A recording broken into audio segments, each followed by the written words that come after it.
We are more divided in America today than at any point since the Civil War. There isn't just hate all of a sudden now. We've been hating each other for a long, long time. The vast majority of people are politically homeless. The parties are not representing any of us anymore.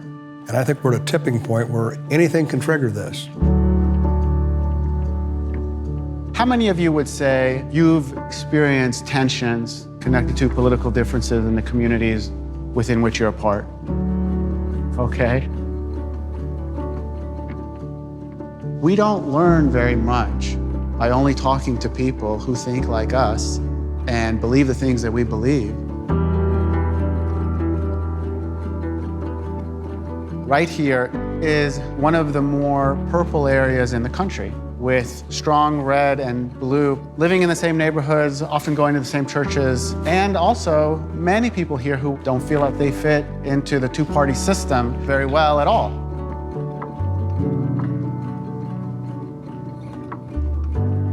If no one tells my point of view, no one tells my side, if I don't do it, who else is going to do it?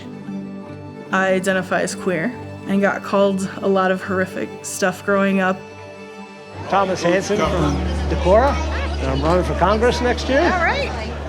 My parents divorced when I was 10 years old, and so whatever we can do as a society to support strong families, that so many of our other problems wouldn't be where they're at.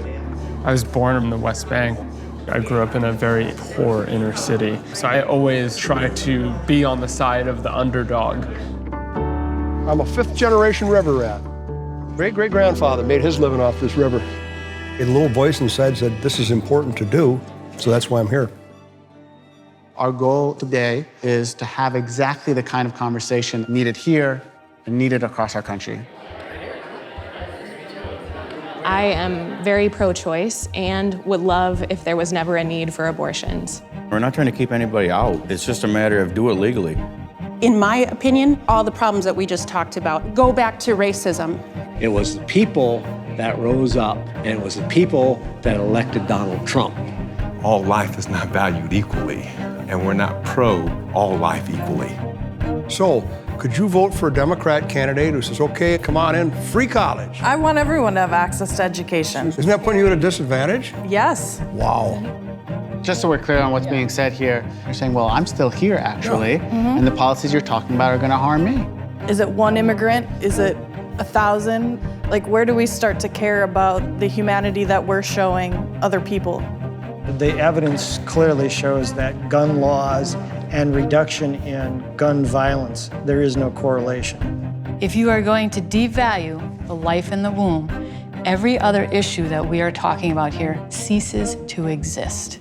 All the injustices that we talked about existed long before abortion was legalized. And we were just as vile. We were just as violent. We were just as oppressive.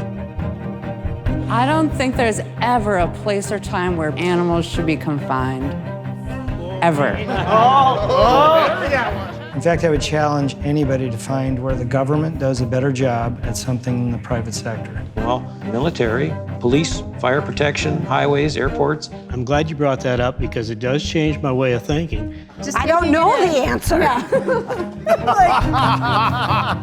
I came here thinking that I had a certain level of intelligence and found out that I've got a lot to learn.